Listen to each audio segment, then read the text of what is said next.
dipersembahkan oleh Assalamualaikum warahmatullahi wabarakatuh. Alhamdulillah wa kafa wassalatu wassalamu ala Muhammadin nabiyil mustafa wa ala alihi wa sahbihi wa manittaba'al huda amma ba'd.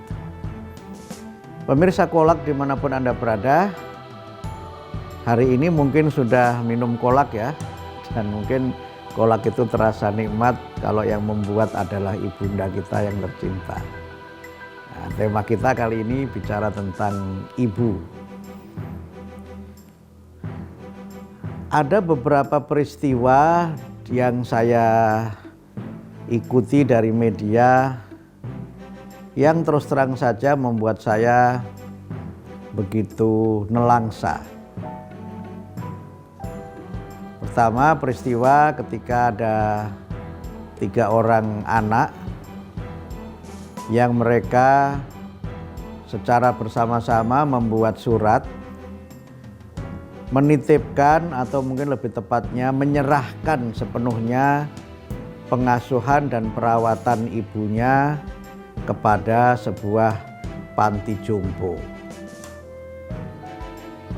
3 orang anak ini bersepakat untuk menyerahkan pengasuhan ibunya itu, dan kemudian sampai ketika nanti ibunya meninggal dunia, mereka juga meminta kepada pihak panti untuk dapat merawat jenazah ibunya itu sebagaimana tuntunan agama. Alasan mereka yang disebutkan itu adalah ekonomi. Tapi kalau menurut saya lebih karena alasan selain karena ekonomi, mungkin mereka tidak mau repot, tidak mau terbebani mengasuh ibunda yang sudah lanjut usia. Yang kedua, ada satu peristiwa di salah satu tempat gitu, ketika 5 orang anak ini menuntut ibunya dengan tuntutan hukum pidana karena menganggap sang ibu ini menyembunyikan warisan dari bapak mereka. Padahal kalau saya ikuti dalam berita di salah satu stasiun TV nasional, sang ibu ini juga sudah sangat renta, duduk di kursi roda dan tidak bisa lagi bekerja. Entah pikiran apa yang mempengaruhi anak-anak itu sampai mereka tega memperlakukan ibunya dengan cara yang tidak seharusnya. Karena itu maka kalau kita melihat paling tidak 2 kasus itu, mungkin ada kasus lain yang tidak terekspos oleh media. Dan ini menjadi sebuah realitas atau fenomena sosial yang tidak bisa kita pandang sebagai sesuatu yang kasuistis atau sesuatu yang biasa-biasa saja. Saya sempat membaca di media, sekarang ini memang banyak sekali berkembang tempat penampungan para lansia atau yang sering disebut dengan retirement house atau rumah untuk para lansia itu. Banyak mereka yang menitipkan orang tuanya ke tempat pengasuhan lansia itu, alasan pertamanya karena tidak mau repot. Memang mengasuh orang tua itu jauh lebih berat menurut saya dibandingkan dengan mengasuh anak-anak. Pertama, orang tua itu fisiknya yang lemah, itu biasanya memang juga disertai dengan berbagai macam masalah kesehatan. Kemudian juga secara mental mungkin orang tua itu juga merasa dirinya tetap lebih superior daripada anaknya, sehingga kadang tidak mau mengikuti apa yang dikehendaki oleh anaknya itu. Kemudian yang ketiga ya mungkin secara perawatan juga lebih sulit. Kalau anak-anak ini kan mayoritas mereka menurut. Kemudian ya banyak hal yang bisa diarahkan oleh orang tuanya. Karena itu maka kecenderungan untuk menitipkan orang tua ke panti-panti ini adalah karena alasan tidak ada waktu, tidak ada kesempatan. Sebagiannya karena pekerjaan. Kadang orang tua tidak mau tinggal di rumah anaknya karena mereka ingin tinggal di rumah yang mereka bangun dengan keringat, dengan jerih payahnya. Walaupun mungkin rumah itu bukan rumah yang bagus untuk ukuran anak-anak sekarang, apalagi jika anaknya adalah mereka yang sudah berhasil. Sementara anaknya tidak mau tinggal di rumah itu karena menganggap rumah orang tuanya itu tidak layak untuk dia yang secara ekonomi berkecukupan. Ini juga seringkali jadi masalah. Belum lagi ketika misalnya rumah itu ada di desa, yang anaknya bekerja di kota dengan segala kesibukan, dengan segala ya gaya kehidupan kota yang memang jauh berbeda. Nah, yang kemudian memang memprihatinkan dan perlu menjadi bagian dari perhatian kita bersama-sama adalah ketika alasannya adalah alasan agama. Mereka tidak lagi menghiraukan bagaimana agama memerintahkan kepada anak untuk menghormati orang tuanya.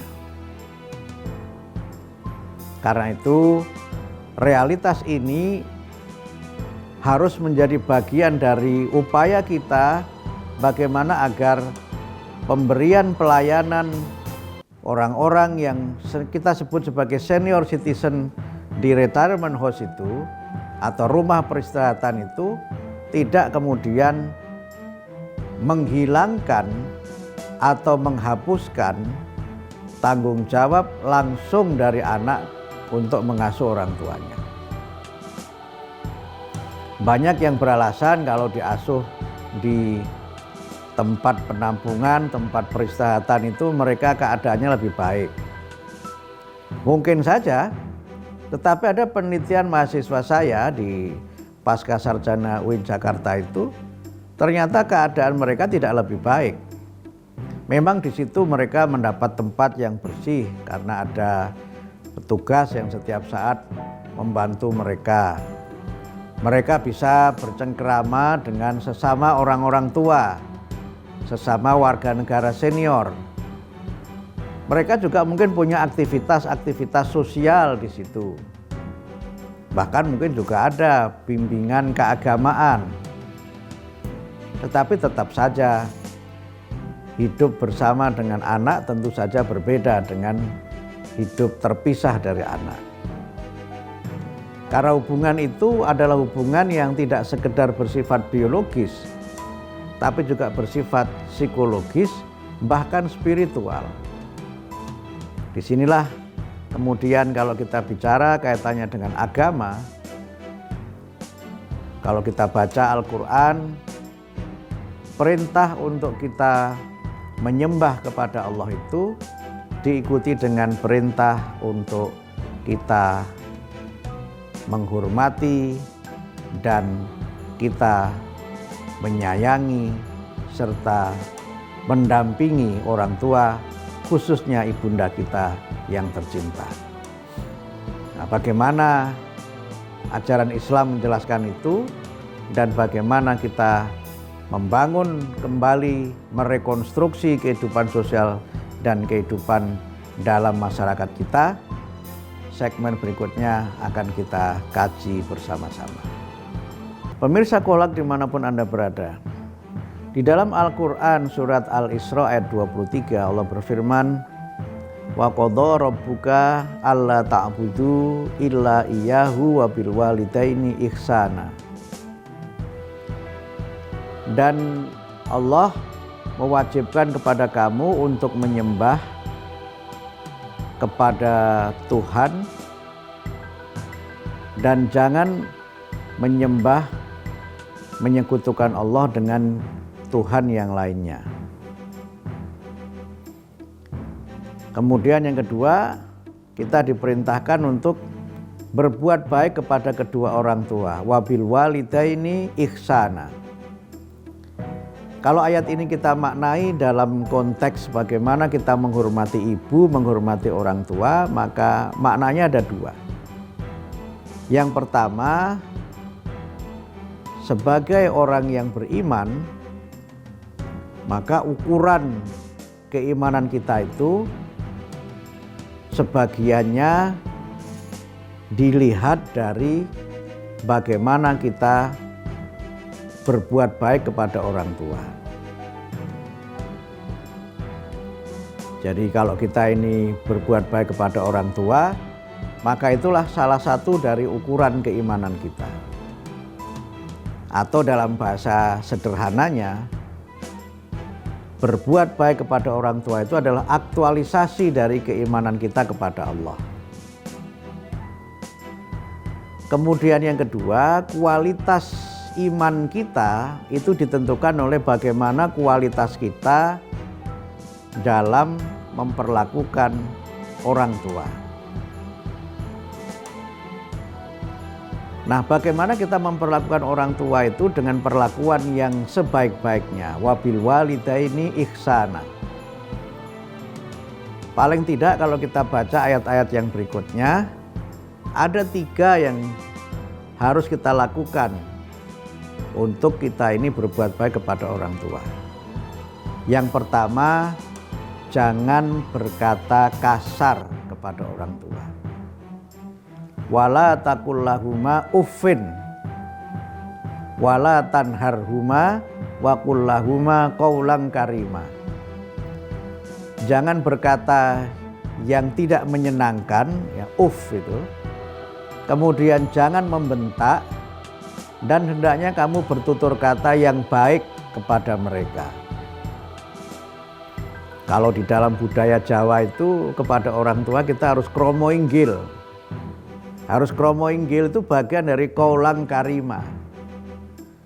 Kalau kita menggunakan bahasa yang tidak ada kromo inggilnya, karena tidak semua bahasa ada kromo inggil, ada strata bahasa, kita bisa menggunakan nada bicara yang lembut. Karena itu maka wala tanharhuma, jangan membentak mereka. Nah, seringkali kita ini kan mudah membentak orang tua karena mungkin jengkel, karena dongkol, atau mungkin karena pendengarannya sudah berkurang. Ini yang pertama. Yang kedua, hendaknya kita itu memenuhi apa yang menjadi kebutuhan hidupnya. Di dalam kelanjutan ayat, wa atidal qurba haqqahu wal miskin wabnas sabil wala tubadzir tabdzira. Dan hendaknya kamu berikan hak mereka. Sebagian mengatakan hak mereka itu adalah hak orang tua. Kan orang tua sudah tidak bekerja, tidak mampu lagi bekerja. Kalau yang misalnya pernah menjadi pegawai, dia punya uang pensiun.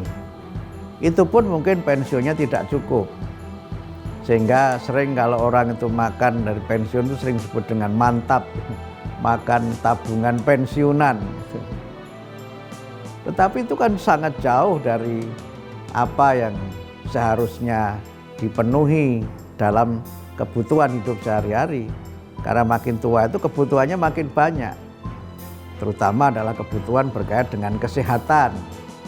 Kalau masih muda, kuat, mungkin tidak perlu banyak berobat.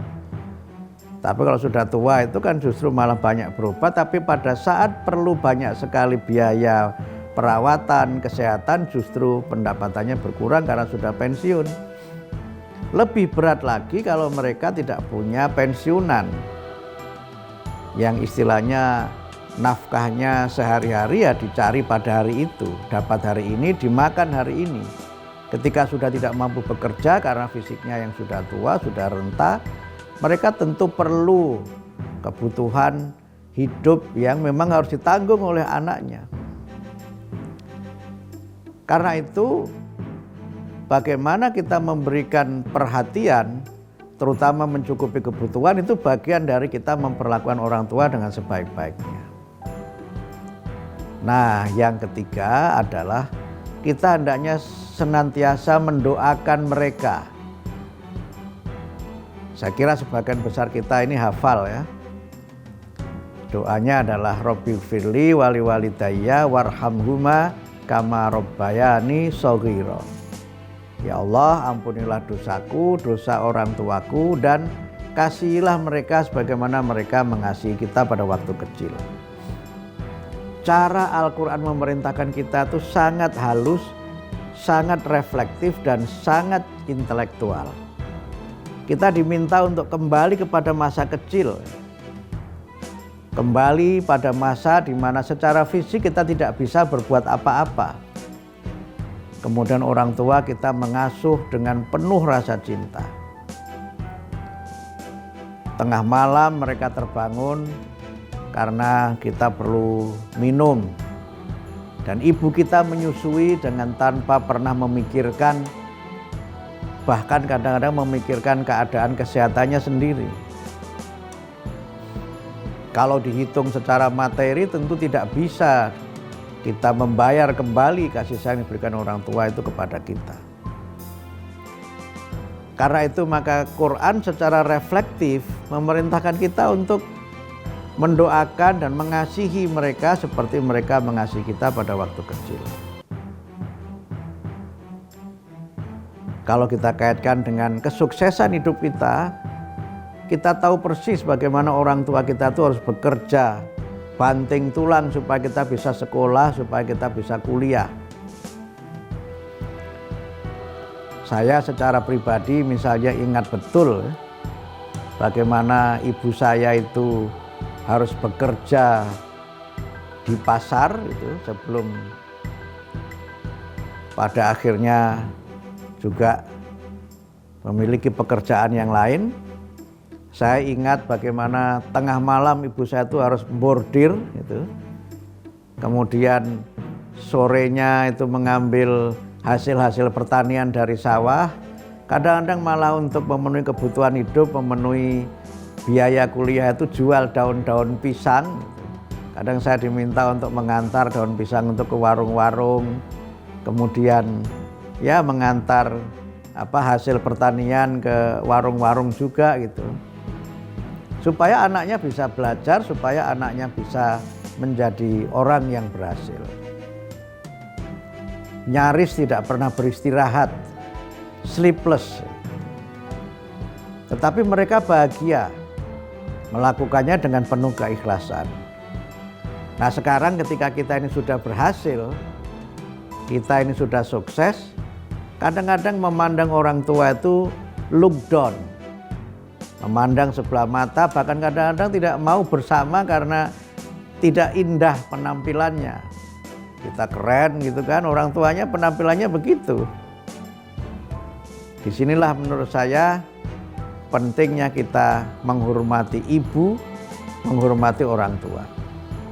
Apalagi di momen hari ibu ini, menurut saya memang kita harus kembali tidak sekedar mengingat bagaimana perjuangan para ibu di dalam kemerdekaan bangsa, tapi juga dalam pendidikan dan dalam pengasuhan putra-putrinya. Ibu itu dalam bahasa Arab disebut dengan yang artinya adalah induk. Karena dari ibulah lahir kehidupan, air mata kehidupan itu adalah seorang ibu. Dan karena itu maka kita perlu memuliakan ibu kita itu sebagaimana Quran memerintahkan kepada kita. Berhasil dan tidaknya kita itu sebagiannya ditentukan oleh doa orang tua. Sehingga dalam hadis disebutkan ridhollah biridhol walidain. Ridho Allah itu beserta ridhonya orang tua. Sehingga di saat kita memperingati hari ibu, tentu ada satu gerakan sosial di mana kita memuliakan para ibu, kita mencintai ibu-ibu kita, dan kemudian kita menjadi orang-orang yang mampu membahagiakan orang tua kita itu pada saat mereka terbatas baik secara ekonomi dan terutama secara fisik. Kualitas iman kita ditentukan oleh bagaimana kita menghormati orang tua kita. Keluhuran sosial kita itu ditentukan oleh bagaimana kita memuliakan ibu-ibu, memuliakan orang tua. Dan itu adalah bagian dari budaya luhur, peradaban bangsa yang perlu kita jaga, bahkan harus kita bina dan kita perkuat sepanjang masa. Selamat Hari Ibu. Semoga para ibu yang menyaksikan acara TV-mu ini dalam keadaan sehat walafiat, dan semoga para ibu senantiasa hidup bahagia melihat putra-putrinya berhasil dengan karir-karir mereka, dan kemudian bersama-sama dengan putra-putri mereka pada waktunya nanti hidup bahagia di surga. Al-jannatu tahta aqdamil ummahat. Surga itu terletak di telapak kaki kaum ibu. Maknanya, selain anak itu harus menghormati ibu, makna edukatifnya adalah masuk surga dan tidaknya anak-anak kita ditentukan oleh bagaimana para ibu mendidik putra-putrinya. Semoga bermanfaat. Nasrun minallah wa fathun qarib wa basyiril mu'minin. Sampai ketemu lagi di episode Kolak yang akan datang. Assalamualaikum warahmatullahi wabarakatuh.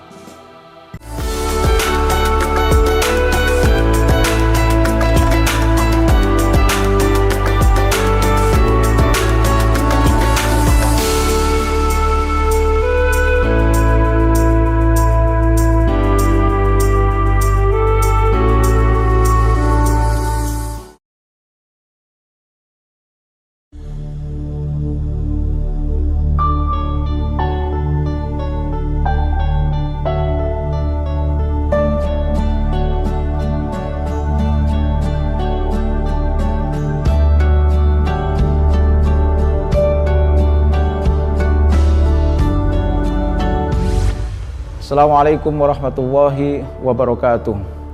Saya Ma'mun Murad Al-Barbasi, Rektor Universitas Muhammadiyah Jakarta.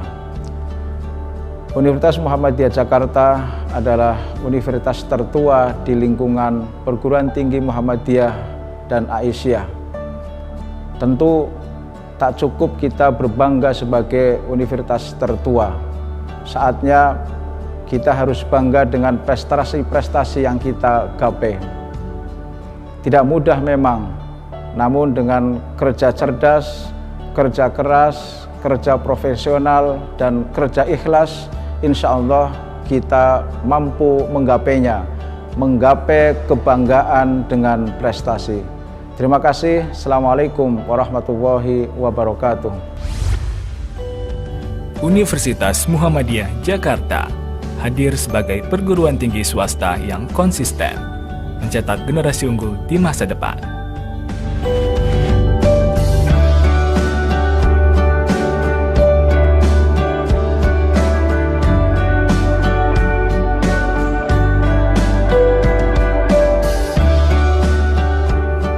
Didirikan sejak tahun 1955, Universitas Muhammadiyah Jakarta kini memiliki 10 fakultas dan 52 program studi.